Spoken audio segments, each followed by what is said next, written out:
Boa noite para vocês. Boa noite. Alegria estar aqui de novo com vocês. Felicidade muito grande mesmo. Primeiro, feliz Dia das Mulheres, não é isso? Muita luta para todas. E vamos continuar com a aula de Direito Penal. Eu estava conversando aqui antes da gente começar e eu lembro que dia 25 e dia 26, quando a gente começou o curso aqui de Direito Penal, a parte geral, a turma estava mudando, algumas pessoas ainda não tinham começado e também não teve a gravação, o som ficou prejudicado. Então, de maneira bem breve, para a gente tentar recapitular um pouco e aquecendo antes de entrar na aula de hoje, eu vou querer fazer uma revisão com vocês. E aí quem estava aqui vai me ajudando a lembrar e a resumir a aula anterior para os colegas, tá? Todos já inscritos, todos animados? É 23, não é isso? A 14? Ó, então... Todo mundo já inscrito? Então pronto. Já. Reta final, gente, assim, é foco total, né? Então, o que vocês precisarem realmente, estou mais do que à disposição aqui no curso, também depois por e-mail, celular, eu deixo com vocês aí, tá bom? Bom, gente, na primeira aula, de uma forma bem rápida, então, na primeira aula a gente abordou sobre teoria da lei penal. Quem que se recorda, que eu já começa então com a ideia de princípio da legalidade, fontes do direito penal, fontes formais, fontes materiais. Parte bem introdutória, mas eu queria que vocês me lembrassem quais são as 4 características ou 4 espécies que a gente falou. Lei escrita.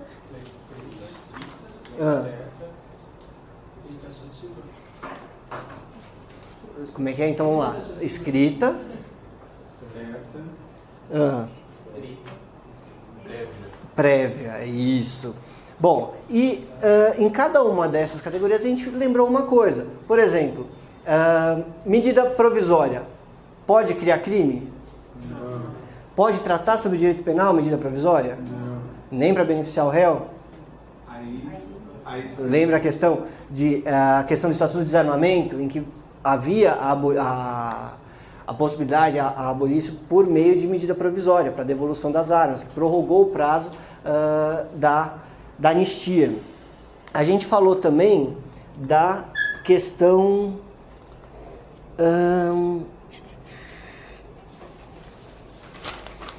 Vamos lá, gente, para tentar recapitular de forma bem breve as coisas principais.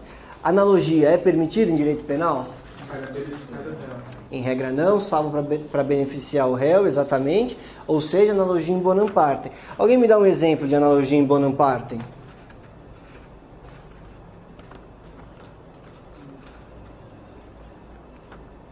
Remissão pela leitura, está na LEF?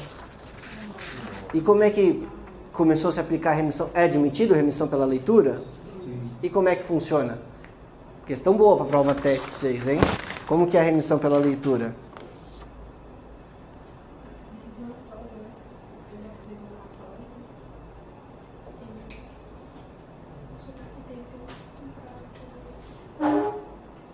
Então, depois vocês dão uma olhada na recomendação 44 do CNJ, tá? Mas como a colega lembrou, é feito um relatório da obra, é avaliado e concede a remissão. Lei prévia. Quando a gente falou de lei prévia, o que a gente falou? Que a lei penal ela tem que ser anterior, né, à prática do fato. Então, essa é a regra, mas existem também hipóteses de extratividade, ou seja, que a lei penal ela se movimenta no tempo. Ultratividade é a aplicação da lei penal após a revogação, né? Ou retroatividade, eu vou aplicar a lei penal a fatos praticados antes da sua edição, né? Vocês se lembram da súmula 611 do STF? Quem vai aplicar a lei penal benéfica? Isso. Desde que já tenha tido o trânsito em julgado, certo? Se não, se tiver durante o processo, o juiz do conhecimento mesmo, qualquer que seja a fase, a gente pode estar lá no recurso especial no STJ, vai aplicar a lei benéfica ali.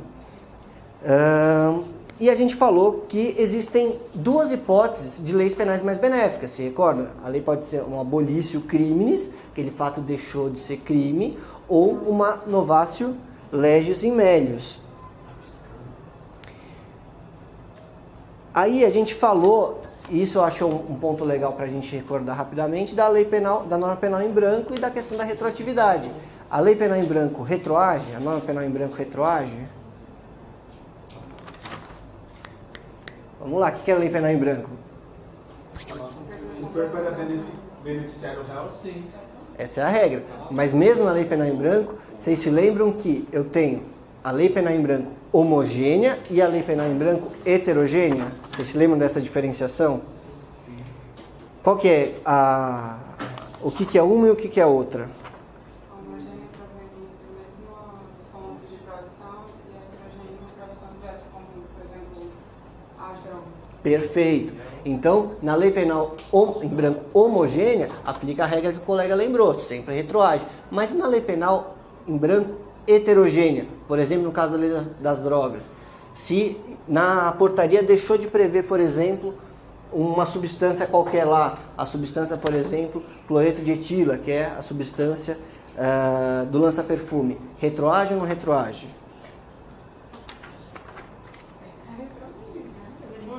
Em regra, sim. Lembra que a gente só viu que tinha uma exceção qualquer?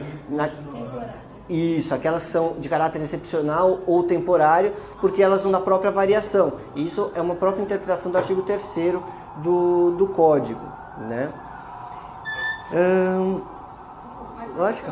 Vocês lembram que na segunda aula, e isso a gente vai retomar um pouco porque é a base, porque a gente vai seguir agora. Então, lei escrita, estrita, certa, a gente falava da lei prévia.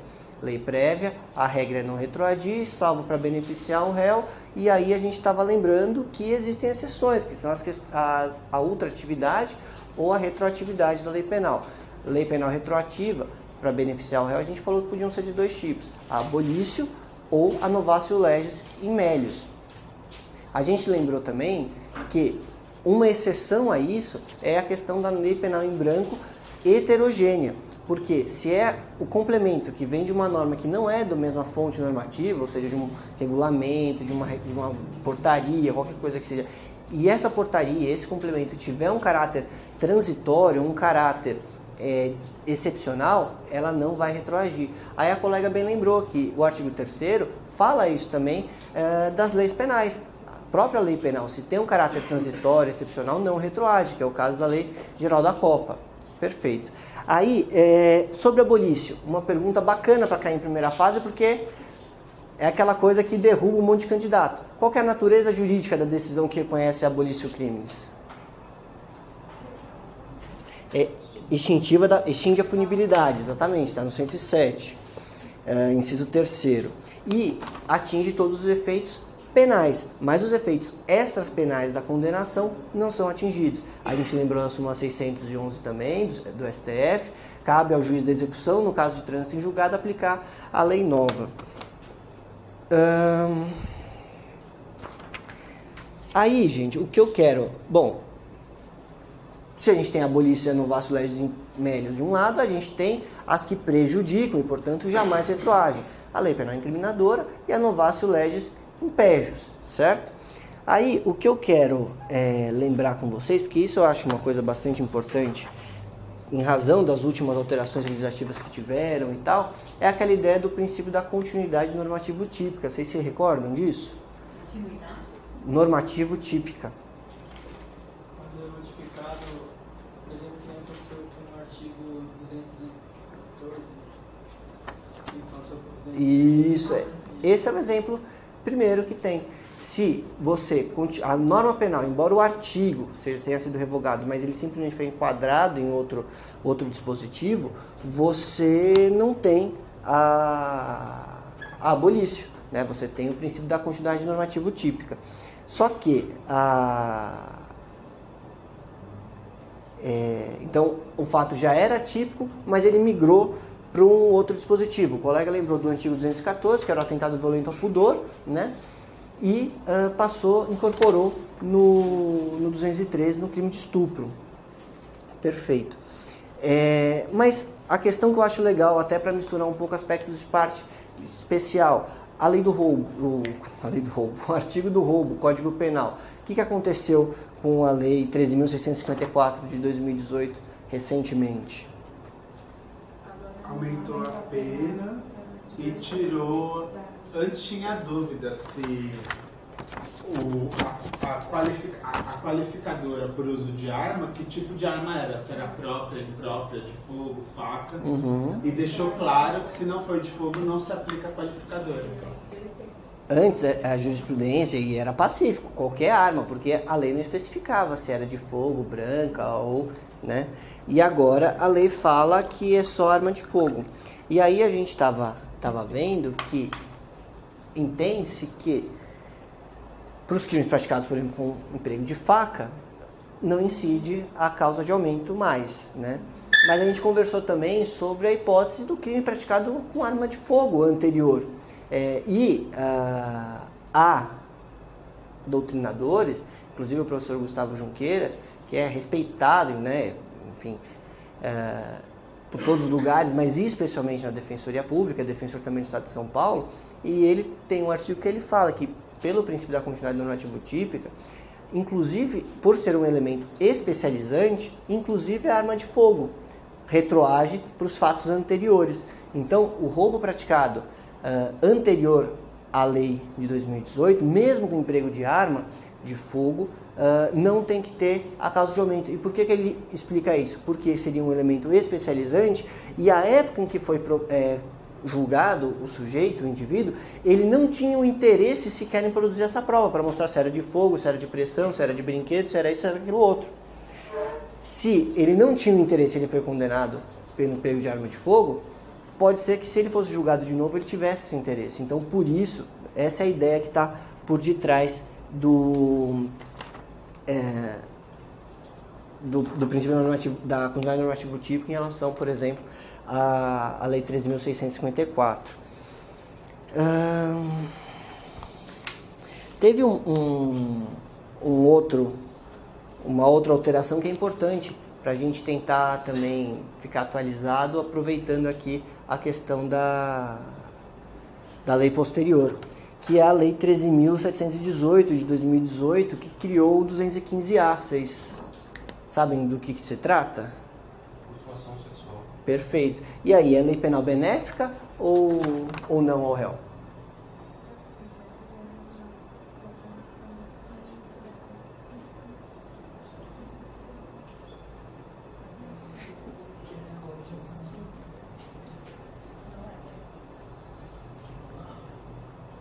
Se for pela mesma ideia do roubo, é benéfica, porque como é especializante e tem algumas características que não tinha anteriormente. Mas, o que você ia falar? Não? Então, tem essa dúvida, né? Porque, em princípio, é uma lei penal que antes esse fato não era considerado crime, né? Então, você, em princípio, vai falar, é uma lei penal mais grave, porque ela incrimina uma situação que antes era atípica, né? O ponto da jurisprudência. Há, por exemplo, um precedente já recente no STJ que a situação, depois se vocês quiserem até consultar, ler um pouco mais, é o agravo regimental no RESP 1730-341, né? 1.730.341, porque o tribunal entendeu que não haveria estupro na situação que seria praticada anterior à lei. A situação qual que seria? O indivíduo teria apalpado os seios da mulher na rua, aí os detalhes do caso eu não vou lembrar de cabeça. Então, e aí o tribunal falou, olha, ele tinha sido condenado em primeira instância, o tribunal absolveu pelo estupro, né? E aí o STJ depois veio e falou, não, na verdade isso seria mais grave porque eu estaria enquadrando isso no estupro, mas agora eu tenho um tipo intermediário que é a importunação. E acabou então entendendo que a lei 13.618 era mais benéfica que o estupro e por isso reduzido a pena. Aí é uma baita discussão, né? É bem interessante, questão recente, mas o que é mais importante? É vocês estarem ligados aí na alteração legislativa. Tem tudo para cair, por exemplo, essas duas leis que a gente mencionou em parte especial, por exemplo. Deixa eu ver aqui. Pode falar, vai lá. Em relação à lei que mudou, que criou a importunação sexual, ela mudou a espécie de ação penal nos crimes sexuais, né? Tem um artigo que diz que todos os crimes sexuais daquele capítulo passarão a ser pública incondicionada. 225. Isso, exatamente, né? Gente, ó, então vamos lá. Macetinho, lembra do luta que a gente viu na última aula? Lugar, ubiquidade, tempo, atividade. O que significa lugar, ubiquidade? Ação ou resultado, né? Lugar da ação. Ubiquidade é onde deveria se produzir, como se produziu o resultado, bem como onde foi praticada a ação. Então, é conduta, resultado ou deveria ocorrer o resultado, né? E o tempo, atividade? Ação onde se praticou a ação ou omissão. Exatamente, tá? A gente falou da súmula 711 também, se recordam? Que falava do crime permanente e continuado. 711 do STF. Fala que a lei penal mais grave, porque a regra é essa, né? A regra, como o colega lembrou, é a teoria da atividade. Então, eu vou aplicar a lei no momento da conduta, ainda que outro seja o momento do resultado. E aí vem o STF na súmula 711 e fala que no crime permanente e no crime continuado, eu vou aplicar a lei vigente à época da cessação, ainda que ela seja mais grave. Isso caracteriza, eu estou violando aí retroatividade da lei penal e as características da lei penal? Não, porque de certa forma há conduta, né? Ainda porque ela se protrai no tempo, mas é bacana conhecer a redação da súmula 711.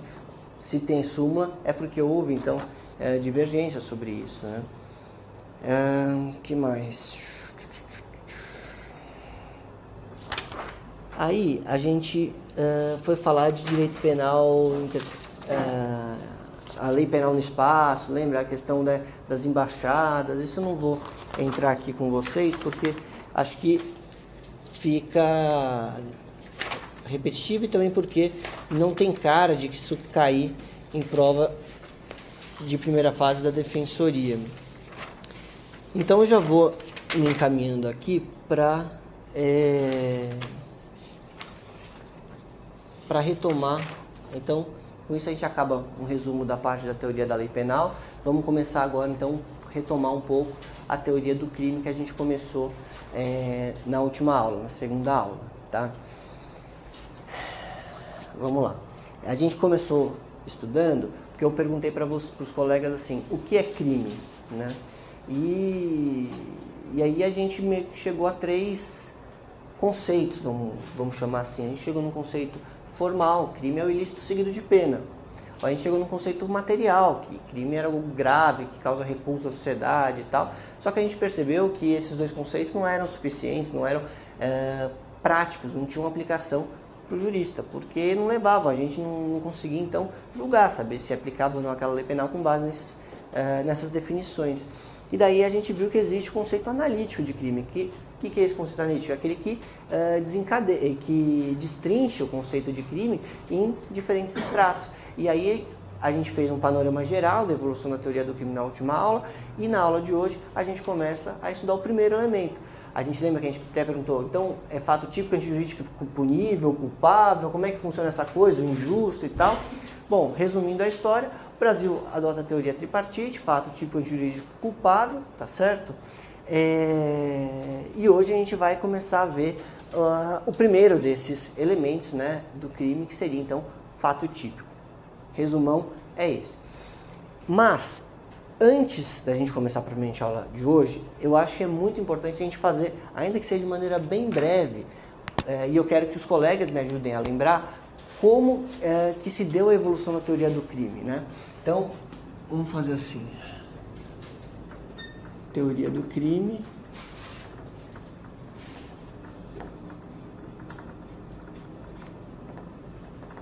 Aí vamos colocar assim, evolução. A gente começou falando na evolução do causalismo.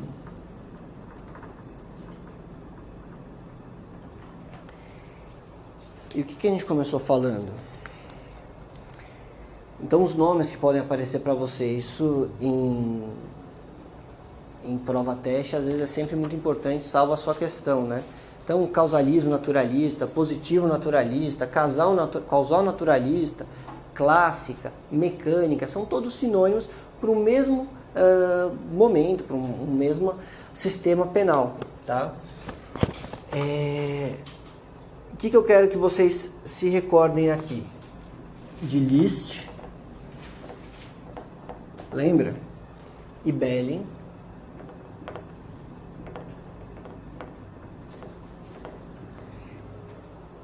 Qual que era o contexto histórico que a gente tinha visto quando a gente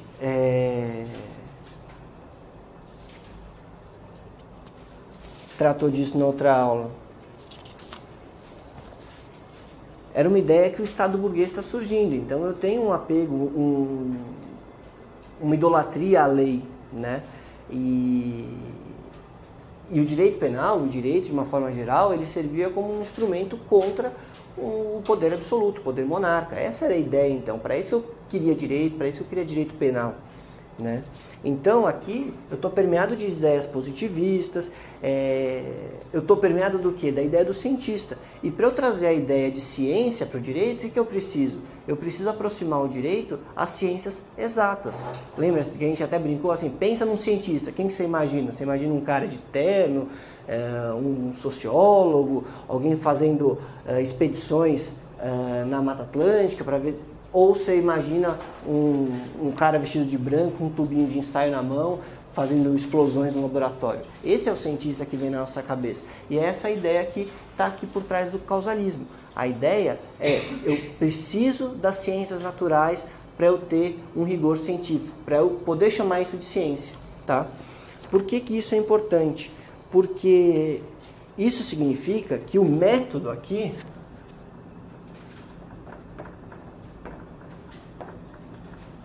é objetivo subjetivo.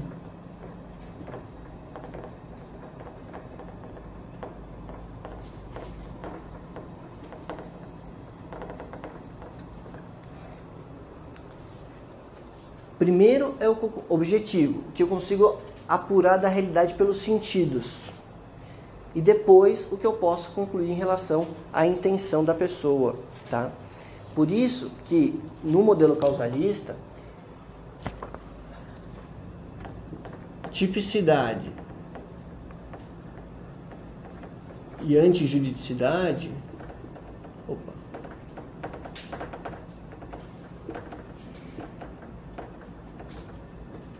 juridicidade vai estar associada a critérios objetivos, tá? O que eu posso ver, o que eu posso perceber, e não sobre um juízo de valor que eu possa fazer sobre os elementos.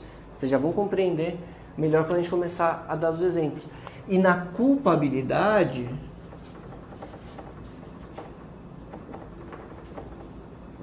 eu vou fazer a análise do subjetivo, da intenção da gente. É por isso que vocês bem sabem aquela ideia que o dolo e a culpa, lembra? Sai da culpabilidade, vai para a tipicidade. Como assim? A gente vai chegar lá. Mas por quê? Porque dolo e culpa, a essa ideia, a essa concepção causalista, tem a ver com o que está dentro do sujeito, não algo que eu posso perceber pelos sentidos, olhando, tá certo? Então, conduta, e isso é importante a gente já começar a retomar com um pouco mais de profundidade, porque é a matéria da aula de hoje. Conduta no causalismo, o que é? Quem se recorda?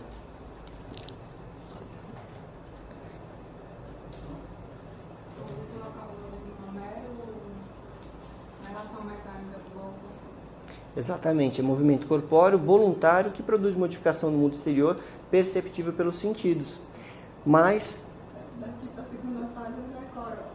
é destituído de finalidade, né? Isso que é importante. Eu não estou interessado em saber, esse movimento precisa ser corpóreo, eu preciso perceber, eu preciso ver, mas eu não preciso avaliar qual que era a intenção da pessoa. É só o que o olho consegue ver. Exatamente.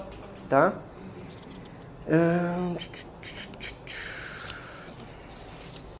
Tá.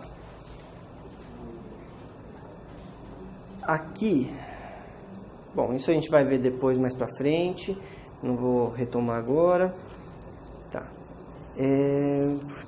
Quais são as críticas, resumindo bem, que podem vir a essa ideia de que eu vou considerar do causalismo?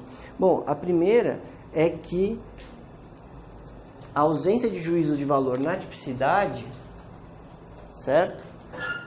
Me leva a conclusões insatisfatórias, porque como é que eu explico a insignificância? Né? Por que eu estou querendo dizer isso? Porque os elementos normativos, por exemplo, subtrair coisa alheia móvel, né? O subtrair é fácil, eu percebo, eu visualizo. Coisa também. Mas e o alheia? Como é que eu vou conseguir perceber o alheia só pelo ver? Eu preciso fazer um juízo para saber, para conseguir definir o que é o alheia, o que é própria. Então, essa já é um problema para o causalismo. Por quê? Porque ele reconhece tipicidade em algumas situações em que não há, né? E é uma primeira crítica. Uma segunda crítica, não consegue explicar a omissão, porque se é movimento corpóreo que eu preciso enxergar o movimento do corpo, qualquer coisa que assim valha, a omissão de ficar parado não seria conduta. Esse também é uma outra dificuldade. Outra dificuldade, como é que eu explico a partir então dessa ideia os crimes que não têm resultado, por exemplo, crimes formais ou de mera conduta? Eu não explico, porque eu preciso saber o que causou o que neste modelo. Tá? Aí a gente viu o modelo neokantista.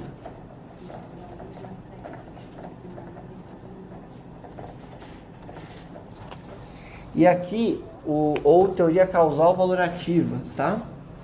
E aqui é importante lembrar de Metzger. Década de 30 na Alemanha, ascensão do nazismo. Qual que é a grande pegada aqui? É uma superação do positivismo, dessa ideia causalista, mecanicista, pela retomada da metafísica e dos valores.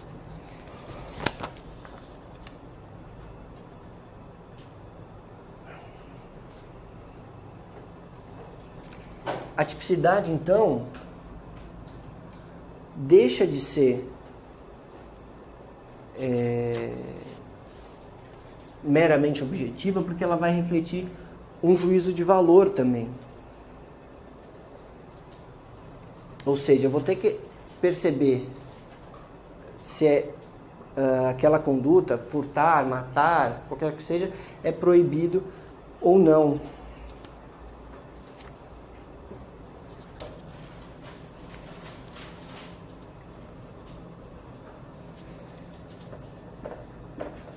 Aí a gente falou do finalismo. Por quê? Porque a gente precisava retomar algum tipo de controle de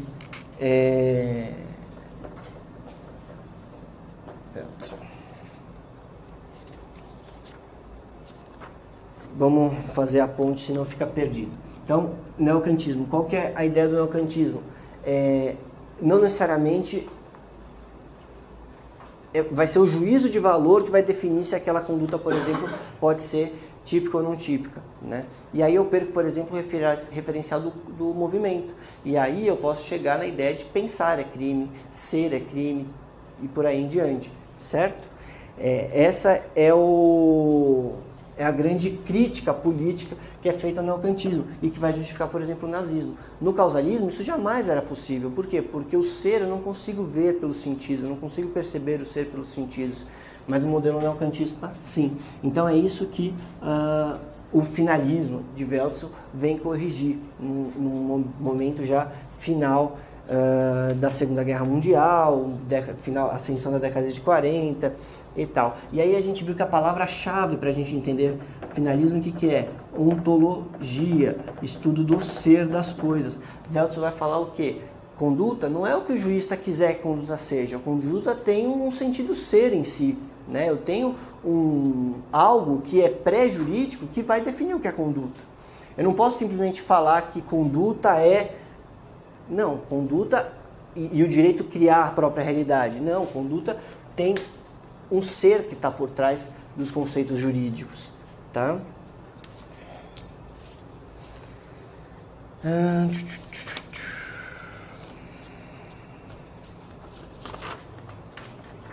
Essa é resumindo muito grossamente, é o que a gente viu de finalismo. Então lembrar de Welzel, lembrar da época, fim de Segunda Guerra, início da década de 40, a ideia de ontologia é essencial, tá?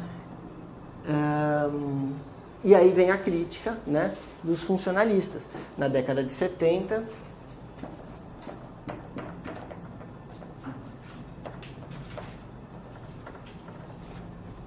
a crítica é que as estruturas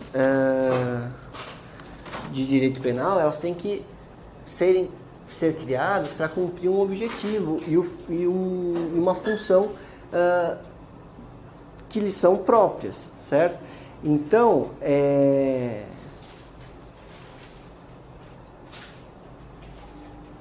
qual que é a ideia? A ideia é que as estruturas finalistas teriam sido, por exemplo, forjadas para explicar o crime de homicídio, que era o grande problema da década de 40, da metade do século. Mas não os crimes, por exemplo, contra o meio ambiente, não os crimes de perigo abstrato, não os crimes contra o sistema financeiro, que são crimes modernos e que, portanto, então, as estruturas de conduta, nexo, excludentes, não se encaixam perfeitamente. E aí, então,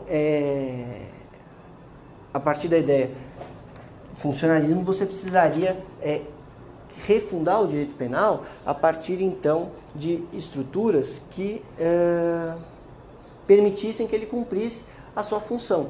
A diferenciação qual que vai ser? Vocês vão me perguntar assim, qual que é a função, então, do direito penal? E a resposta é, depende da vertente.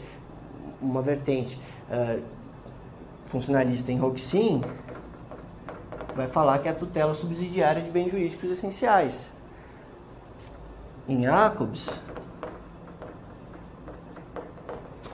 a proteção de expectativas. Aqui a gente chama funcionalismo teleológico, tá?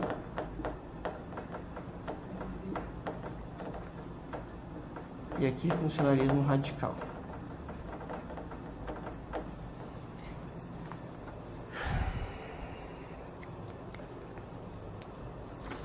E aí, esse é um resumo bem rápido mesmo, da última aula. Lembra até da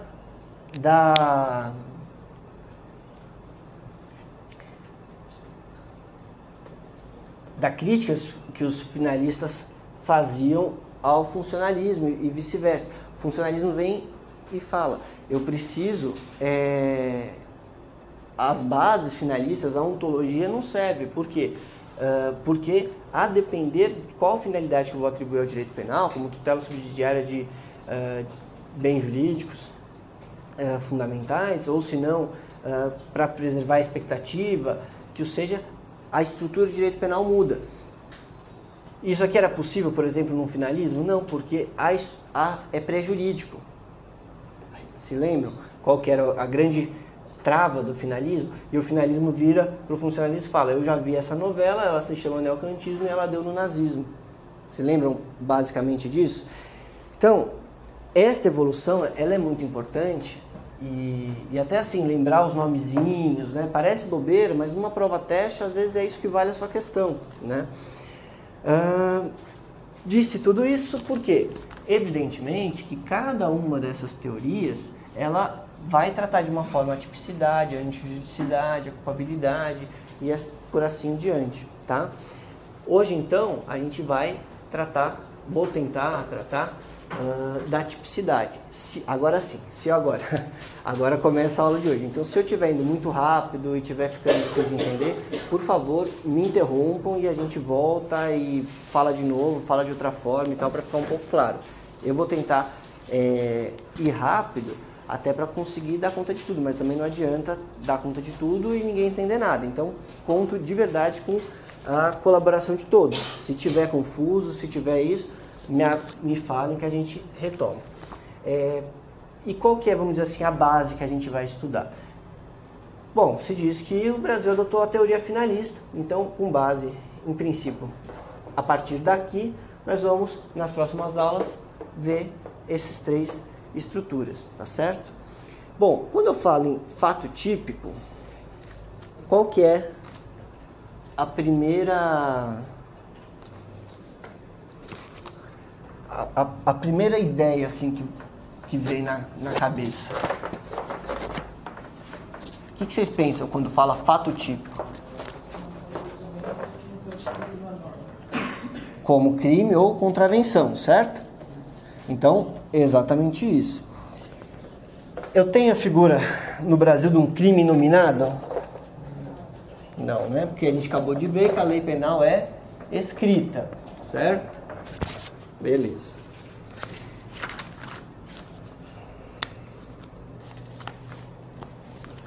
Então, 2, fato típico.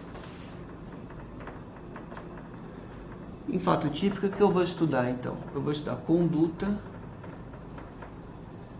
eu vou estudar resultado, eu vou estudar nexo e tipicidade.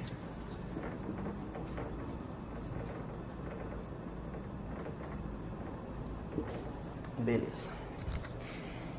Mas todos os crimes precisam disso tudo para caracterizar, para ocorrer? Em todo crime eu preciso ter conduta, resultado, nexo, tipicidade? Por que não? Porque tem uns que não precisam necessariamente do resultado, né? Para a conduta. Por exemplo, tá? E se eu não preciso de resultado, eu também não preciso de nexo. Por que é nexo? É relação conduta-resultado, né? Então, de uma forma também bastante rápida, quais são os tipos de crimes que eu tenho com relação com essa classificação? Tenho crimes materiais. Quem dá um exemplo de crime material? Perfeito.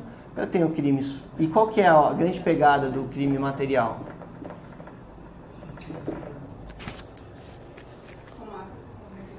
Qual que é a... Como é que vocês definiriam um crime material? Vocês falam assim, é um homicídio. Eu concordei, matar alguém. Mas por que vocês me falam assim, matar alguém é crime material? A lei, ela descreve a conduta e o resultado. E para eu ter a consumação desse crime, eu preciso do resultado, certo? Porque senão não é homicídio, é tentativa, certo? Perfeito. E nos crimes formais? Antes de vocês me explicarem o que é crime formal, vocês sabem algum sinônimo para crime formal? Pode cair eventualmente numa prova? Então, anotem. Crimes formais ou consumação antecipada ou de resultado cortado. Claro. Consumação antecipada ou resultado cortado. Nesses, a lei também descreve o resultado. Mas o resultado é relevante? Não para caracterizar o crime, mas é relevante enquanto exaurimento, tá? Então, a lei descreve conduta e resultado, mas para a consumação, a lei dispensa o resultado. Alguém consegue me dar um exemplo de crime formal? Então, aqui nos crimes materiais eu tenho conduta, resultado, aí eu preciso de nexo e tipicidade, beleza. Nos crimes formais, vocês me falaram que eu preciso ter conduta e tipicidade. Por quê? Porque o resultado ele é dispensado. Embora a lei preveja o resultado, ele não precisa ocorrer para caracterizar o crime, para consumar o crime, certo? Aí eu pergunto para vocês, tem algum exemplo que vocês saberiam me dizer de crime formal, por exemplo?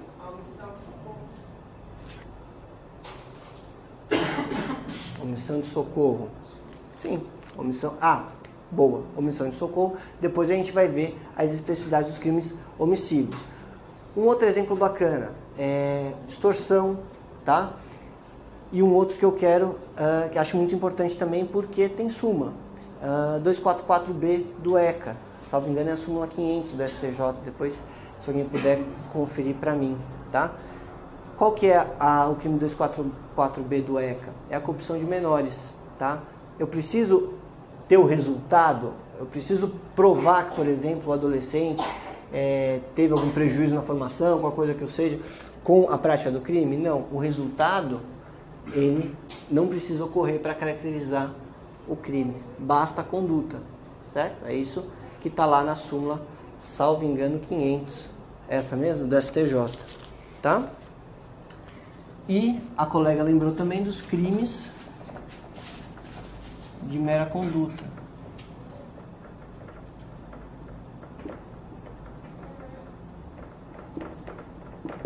Como que eu diferencio o crime de mera conduta dos outros dois?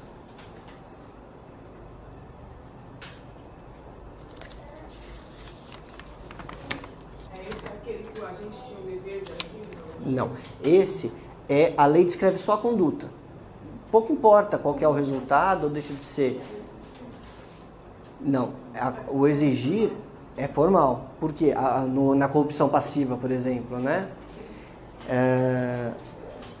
No crime de mera conduta ou simples atividade, também é um nome bacana para vocês memorizarem, invasão de domicílio. Interessa qual que é o resultado? Não, basta, né? Ou reingresso de estrangeiro expulso. E vamos pensar também nos crimes de perigo abstrato em regra, né? O tráfico de drogas e por aí em diante, tá? Qual que é a conduta? Tem algum resultado? Não, é portar, guardar, ter, trazer consigo, certo? Tá.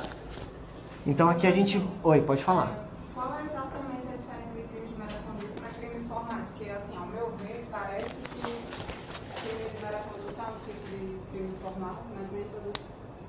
É assim, no crime formal, a lei, ela coloca um resultado ali. Então... Não precisa ocorrer. Não precisa ocorrer para caracterizar o crime. Mas se ele ocorre, o que acontece? Isso pode acontecer uma exasperação da pena. Por quê? Porque caracteriza exaurimento, entendeu? As consequências do crime no artigo 59 são consideradas. E isso pode ser considerado como forma na dosimetria, por exemplo, tá? No crime de mera conduta, não. A lei só prevê a conduta. É mera conduta, entendeu? Então, não temos resultado. Então, isso tudo por quê? Porque a gente vai estudar conduta, resultado, nexo, tipicidade, mas lembre-se, tem crimes que eu não vou precisar ver resultado e nexo, certo? Eu vou me limitar a ver conduta e tipicidade. Só por isso, então, que a gente fez esta abordagem. Aí, então, vamos começar a falar de conduta. E lembra que eu falei que a gente já ia partir para o conceito finalista de conduta, né? Que é aquele que prevalece no Brasil. Então, como que um finalista define conduta? É movimento corpóreo? É também movimento corpóreo. Positivo ou negativo? Lembra? Pode ser ação, pode ser omissão. Consciente e voluntário, dirigido a uma finalidade. Consciente e voluntário dirigido a uma finalidade, o que é? É o dolo, né? Então, é o elemento subjetivo aí no tipo, tá? Então, vamos lá. Movimento corpóreo.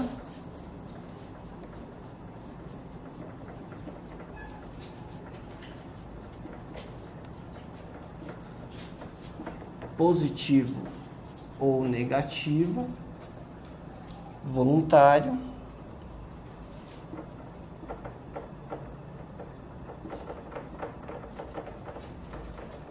consciente e voluntário, dirigido a uma finalidade.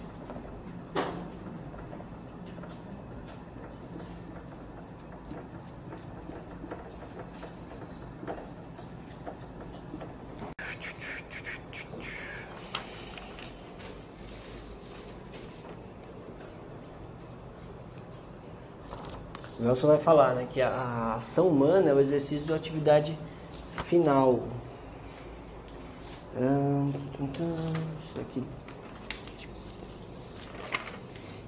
Tá. Então, quais são os elementos da conduta? Eu posso ter a ação ou a omissão, que é positivo ou negativo, certo? Vocês se lembram que essa era uma das críticas ao causalismo? Que no causalismo a omissão, por exemplo, não consegue ser explicada, tá? Então, uma ação, omissão, mais finalidade.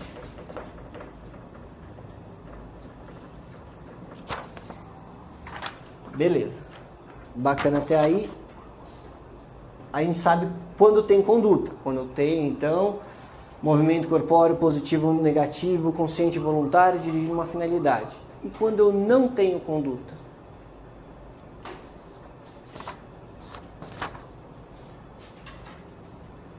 Se eu não tenho conduta, qual que é a consequência? Eu não tenho conduta, eu não tenho fato típico, certo? Então, situações em que eu não tenho conduta. Ato reflexo. Um espirro, um espasmo, uma convulsão. Eu não tenho conduta, eu tenho movimento corpóreo? Tenho. Positivo ou negativo? Tenho, mas não é, por exemplo, consciente e voluntário, nem dirigido a uma finalidade. Um espirro, um sonâmbulo e por aí em diante, tá? Então, ato reflexo é o primeiro, tá? Desculpa, o sonâmbulo entra no B, ato inconsciente. Então, aqui eu tenho, cadê?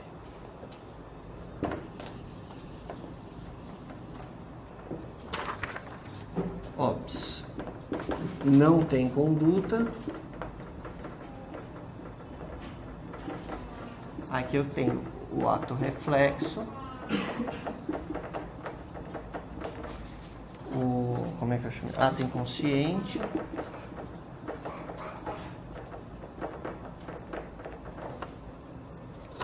E a coação moral irresistível? Física irresistível. Ah, tudo bem. Isso aí, tá ligado, hein? E qual que é a diferença da coação moral irresistível e da coação física irresistível? A moral é Física. voluntária. A física não é voluntária. Não, a física não é voluntária. Física exclui a atividade e a outra a culpabilidade. É isso aí, tá? E caso fortuito ou força maior. Na coação física não tem valor. Vai excluir a culpabilidade, não exclui a culpabilidade. Coação moral é o filho da gerente do banco, por exemplo, né? É. E aí vai, tá?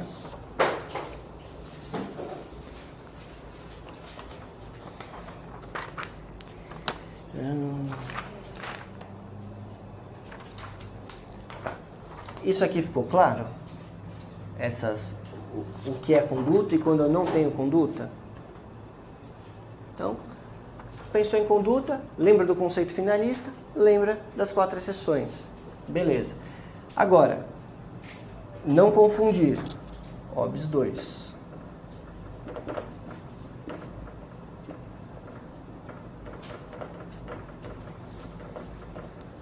Ação curto-circuito.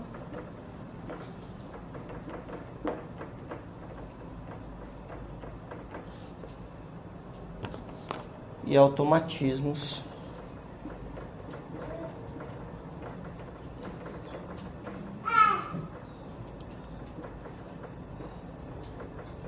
Ou movimentos repetitivos e habituais. Repetitivos.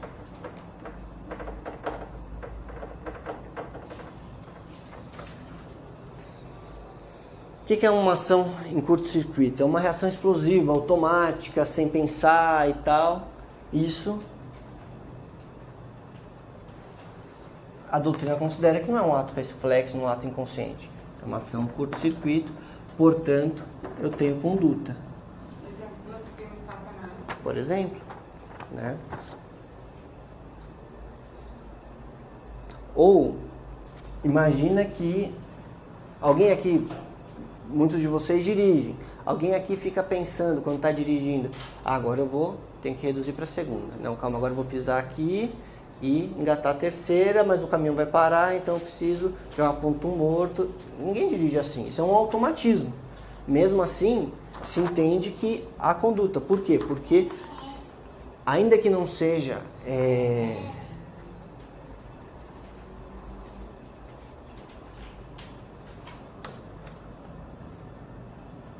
Ainda há a possibilidade de você atuar de forma diferente. É diferente, sem repetitivo. Não se confunde, por exemplo, com um sonâmbulo, né? Então, automatismo também caracteriza a conduta.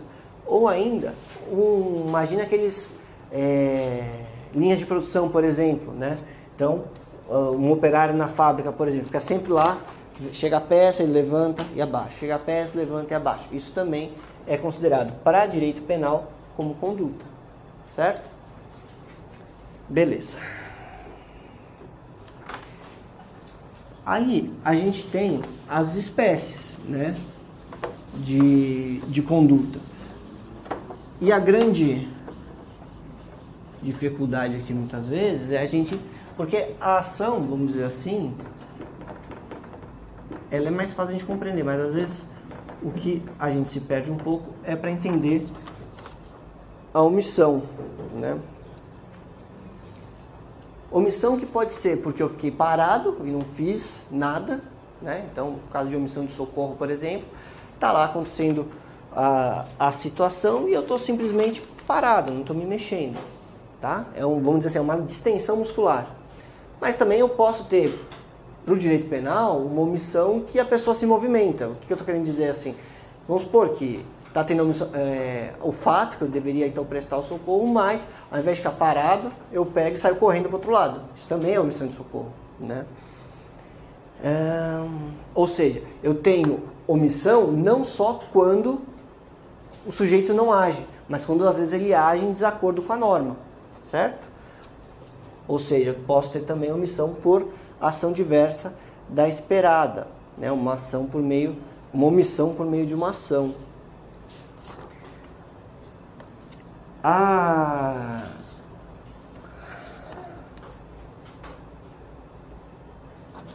Só que qualquer que seja aqui a espécie de omissão, o que é essencial é que eu possa agir. Ou seja, que eu possa me comportar dessa forma que é esperada pela norma, né? Então, por que eu estou falando isso? Porque por um crime omissivo, qualquer que seja ele, e a gente vai estudar agora as espécies, próprio, impuro e tal, não sei o quê, eu preciso de uma abstenção evitável,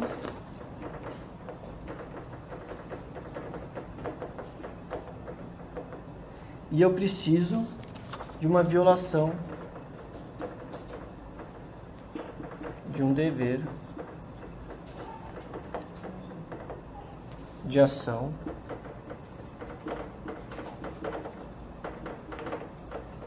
imposto pela lei.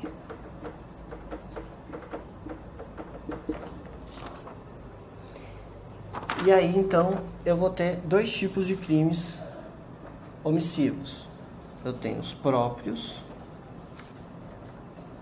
e os impróprios. Aqui, próprios ou puros são aqueles em que a lei descreve e incrimina, portanto, a omissão. A colega lembrou no começo da aula do crime do artigo 135, né? Que é a omissão de socorro. E ela lembrou também que esse crime não admite tentativa, por exemplo, e também não admite coautoria.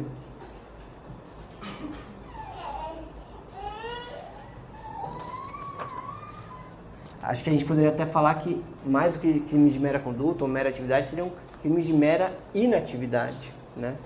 Pela lei. Então, só aqui lembrar a questão da tentativa.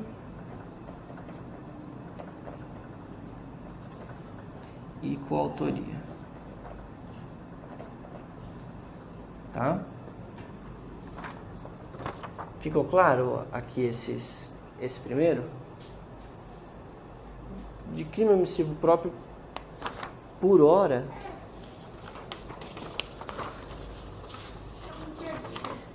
Então vamos lá. Então vamos lá. Eu tenho duas espécies de crimes omissivos. Eu tenho crimes omissivos próprios ou puros, ou tenho crimes omissivos impróprios ou impuros, certo?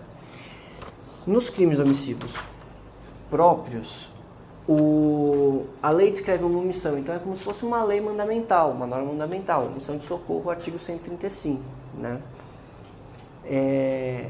Então, a lei coloca uma obrigação a todos de um dever de agir.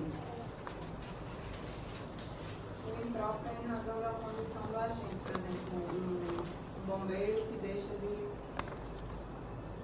salvar uma pessoa em perigo, o policial que deixa de agir quando deve agir, a mãe que... Exatamente, gente.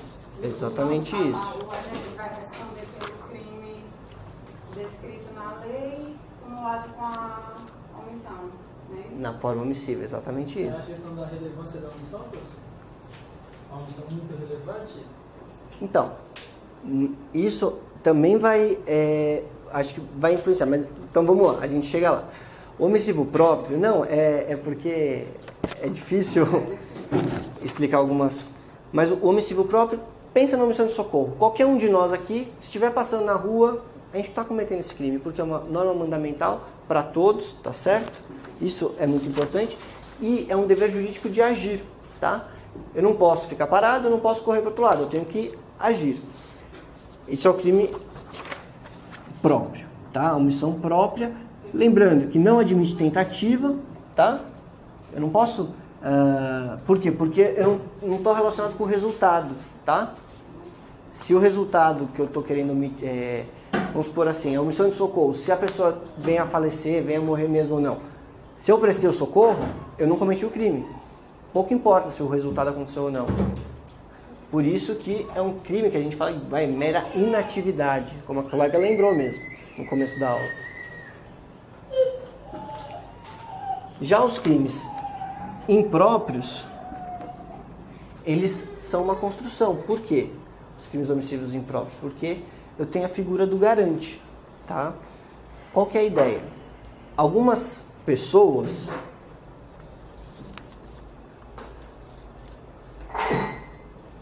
têm o dever jurídico específico de agir. Específico por quê? Porque é para algumas pessoas, não é para todo mundo, não é para mim, não é para você, mas é para quem? Isso a gente vai ver já logo na sequência, tá? Mas o que eu quero...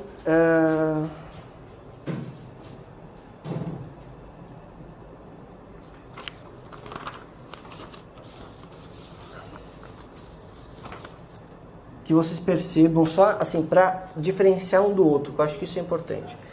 Aqui, o resultado não é relevante, tá? E aqui o resultado é relevante.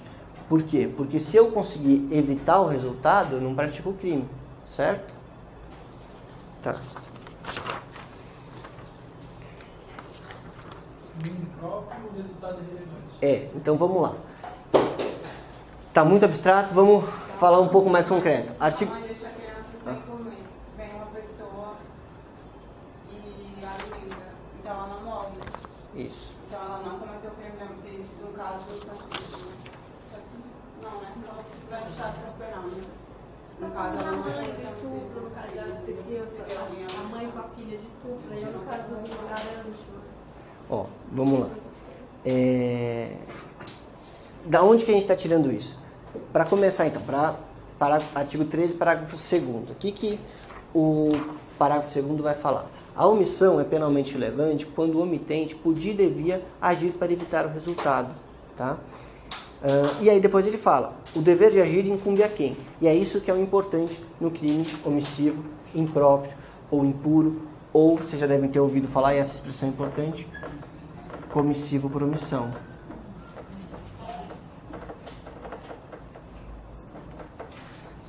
São só algumas pessoas que têm o dever específico de evitar o resultado, Sob pena, eventualmente, de ocorrer um crime de homicídio, de dano corporal, por aí em diante. Então, salva-vidas, no exemplo, ele entra como impróprio. Impróprio. Por quê? Agora a gente vai entender o porquê. Vamos lá, deixa eu apagar aqui para... A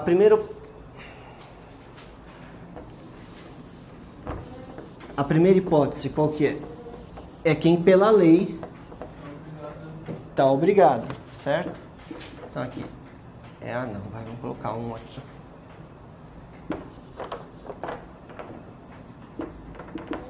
Pela lei.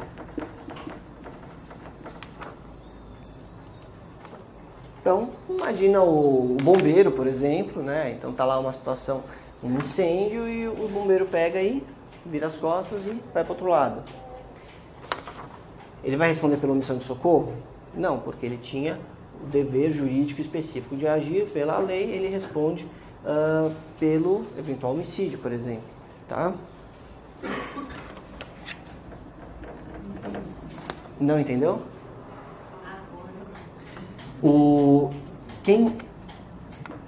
Vamos chamar assim,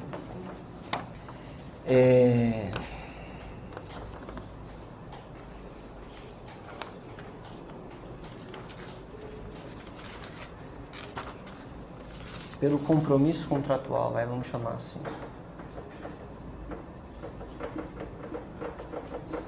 Que seria a figura do garante.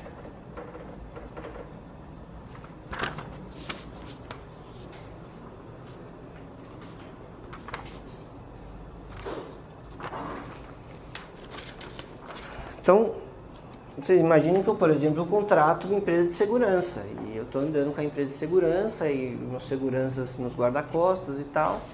Eles são obrigados por lei? Não, mas eles assumiram a responsabilidade de outra forma, vamos supor, pelo compromisso contratual, eles se tornaram garantes. Então, eles não podem se omitir, por exemplo, se eu estiver em risco, estiver sendo perseguido e por aí em diante. E o 3 é a ingerência.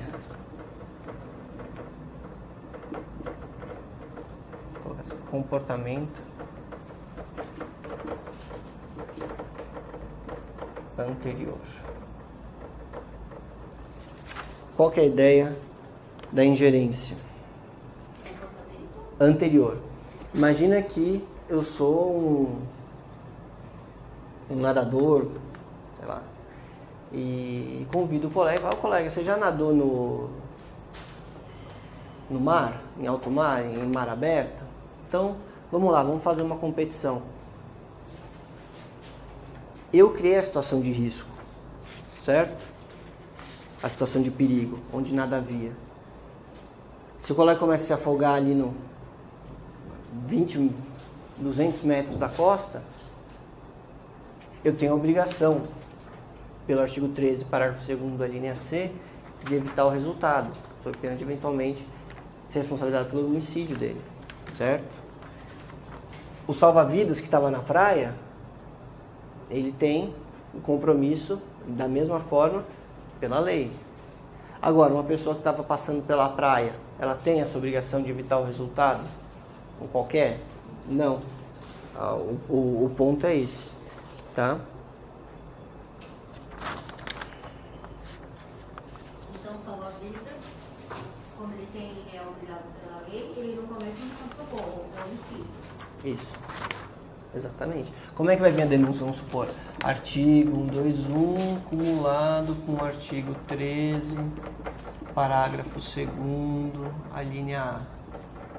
Entendeu? O médico entra também, pela lei. Mas é porque daí o... Pela lei passando mal. Uhum. Dever de...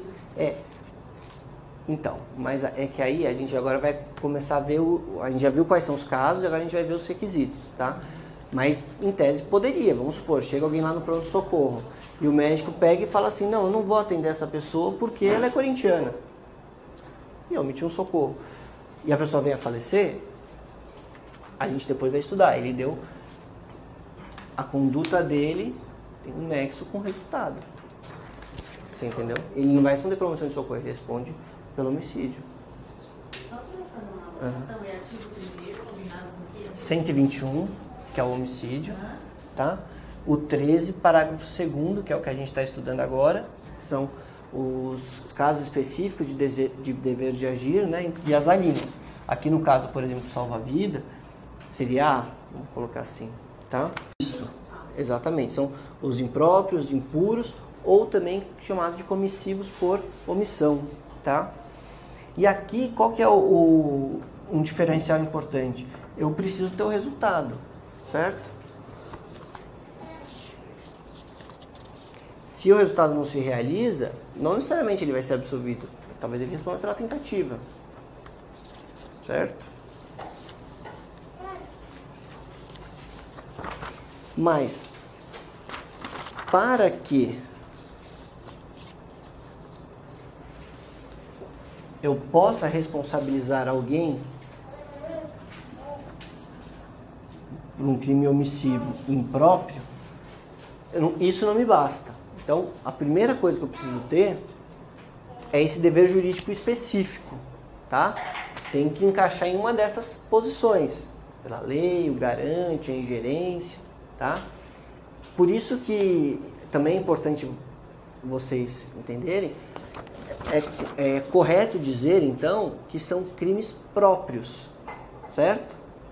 Por que são crimes próprios? Alguém consegue me explicar isso? Só essas pessoas podem praticar. Exatamente, tá? Não é qualquer pessoa que pratica.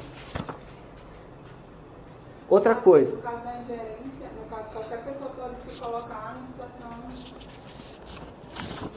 produção de risco, né? No caso. Isso, mas por hora a gente está vendo a hipótese, vamos supor assim, o alpinista, né? Ele levou lá, tava fazendo a trilha, conheceu uma pessoa, você sabe escalar e tal, então vamos comigo. Então, ela criou o risco. Não, eu não sei. Tal. Não, vamos lá, é fácil tal. Ela que criou o risco, entendeu? Então, se o outro eventualmente venha a cair e tal, em tese, né, ela estaria na linha C, da ingerência. Mas continua sendo crime próprio, assim, quando é É próprio, exatamente, tá? Porque, se modificar o exemplo, vamos supor que eu tô dirigindo um carro, na verdade, estou postando a corrida com alguém e aí alguém atravessa na minha frente. E aí Mas calma, você tá apostando corrida tipo racha? Isso. Tá. E aí alguém atravessa na minha frente e aí eu acabo, sei lá, tentando desviar, mas de qualquer forma eu coloquei em perigo essa pessoa. E depois eu parei o carro e fui lá tentar ajudar para poder não responder pela omissão. Eu não entraria nessa casa da ingerência? E é qualquer pessoa, né? Que pode... Não, mas é porque não foi você, vamos dizer assim. Aí, vamos lá. Em relação ao indivíduo que estava andando na rua, por exemplo, não foi você que colocou ele na situação de risco no sentido assim de você fez ele caminhar, entendeu? Sem dúvida, você... Né? É na hipótese que você coloca a pessoa na situação de risco. Então, vamos supor que, no caso do racha, por exemplo, você chamou alguém para ir com um companheiro seu aí, um passageiro, por exemplo, entendeu? E aí você bateu o carro num poste e aí você deixa de prestar socorro para essa pessoa. Você entendeu? Entendi. No sentido de que quando, por exemplo, eu vejo uma criança na rua e eu omito socorro, ou vejo uma situação e eu omito socorro, o que a lei espera de mim é que eu haja para, vamos dizer assim, impedir, exatamente, mas não tem obrigação de resultado, não tem obrigação de salvar aquela pessoa, entendeu? Então, por isso que é um crime de mera inatividade. Aqui o resultado não interessa, certo? Não, imagina. Aí, vamos lá. Então, no homicídio impróprio, a primeira coisa que eu preciso é do dever específico, que são essas três situações. Mas eu também tenho, como uma necessidade, que o agente tem o direito de agir ou atuar. Vamos imaginar assim, a mãe não consegue alimentar o filho. Ela incorreria? Ela está numa dessas alternativas aqui? E o filho morre, por exemplo, porque não foi alimentado. A mãe estaria numa dessas hipóteses aqui? A mãe ou o pai? Estaria. Só que vamos supor que uma pessoa fica com o pai da criança, né? Fica com a arma na cabeça da mãe e fala: se você alimentar a criança, eu te mato. Ela tinha o poder de agir, o direito de agir? Não tinha.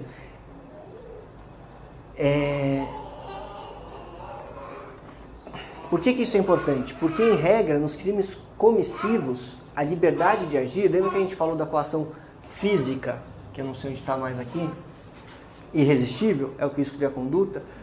Como a liberdade de agir nos crimes omissivos é um elemento do crime, é uma dos requisitos do crime, se eu não tiver liberdade para agir, eu não tenho nem conduta. Vocês conseguiram entender essa? Então, a coação moral irresistível para os crimes omissivos, impróprios, ela exclui a própria conduta, ela não exclui a culpabilidade. Vocês entenderam por quê?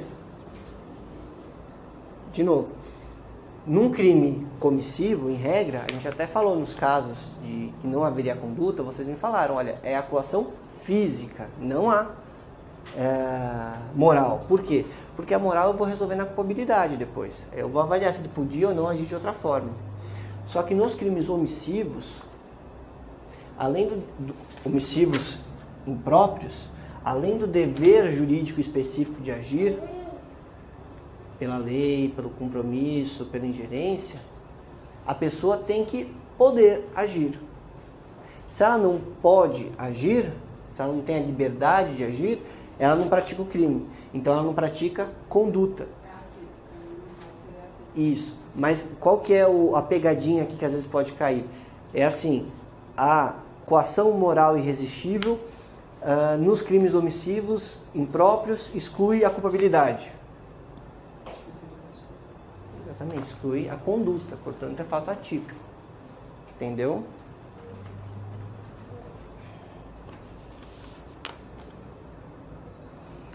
E também, lógico, né?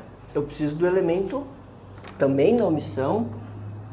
Lembra, o conceito de conduta me exige o consciente e voluntário de uma finalidade. Eu preciso de dolo e culpa, tá? Então eu também vou analisar dolo e culpa. O que eu estou querendo dizer? Que no caso do homicídio, por exemplo, vamos supor o caso do pai que cresce a criança no carro. Não aconteceu isso? Ele quis o resultado? Ele agiu com dolo? Não, ele agiu com culpa. Portanto, ele vai responder por homicídio doloso? Não, culposo. Agora, vamos pensar que o crime não admitisse forma culposa, sei lá, um furto. Porque ele se omitiu, ocorreu um furto. Ele responde pelo resultado? Não, porque o furto não é culposo. Vocês entenderam essa questão também? Então, resumindo, e eu quero ver se ficou claro para vocês. Quais são os 3 elementos do crime omissivo impróprio? O que eu preciso ter? Fim específico, não ouviu o resto? Dever específico, liberdade de agir e dolo. Perfeito, é isso aí. Todo mundo acompanhou?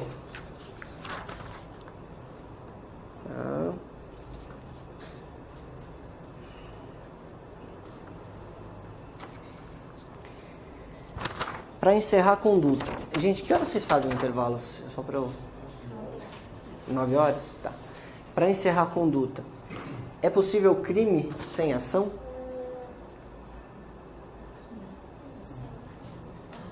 Como assim? Sim, como assim? Ah, não, mas aí, vamos, tudo bem, mas aí eu tenho ação penal, vamos dizer assim, né? Eu tenho...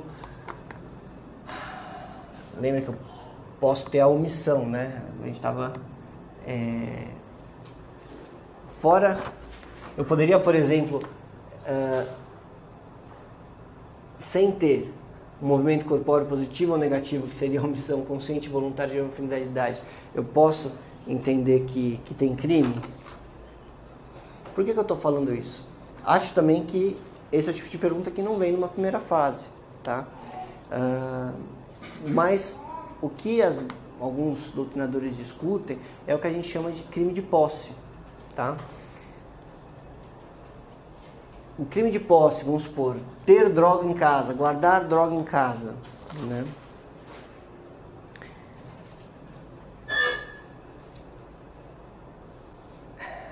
É conduta guardar, ter? Vocês entenderam o ponto? Então, por exemplo, o Juarez Tavares vai falar que a ação, conduta, tem que ter esse movimento corpóreo, né? E essa base naturalista, ela é o que garante um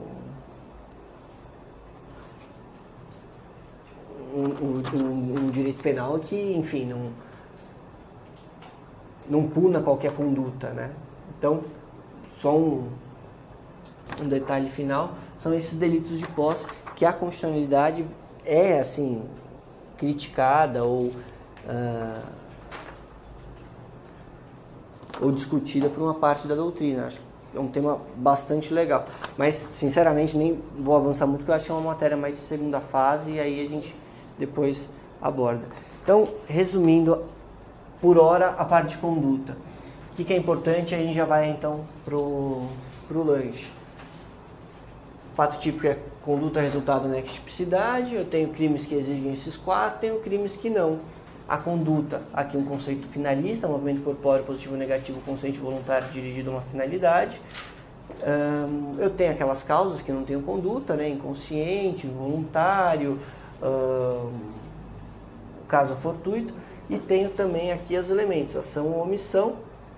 A omissão pode ser própria, e aqui são crimes que não admitem tentativa ou coautoria, porque aqui não interessa o resultado, eu não sou obrigado a evitar o resultado, se destina a todas as pessoas. E eu tenho os omissivos impróprios, impuros ou comissivos por omissão. Para isso, eu preciso ter uma das hipóteses do dever específico de agir, por isso que são considerados crimes próprios, ou seja, pela lei, pelo contrato, que é a posição de garante, ou pela ingerência, o meu comportamento anterior. Eu tenho que ter a liberdade para agir e eu tenho que ter dolo e culpa. Aí eu vou responder pelo crime, pelo resultado que eu causei, certo? Voltando, a gente analisa resultado, nexo e, se der, tipicidade. Tá bom, gente? Valeu!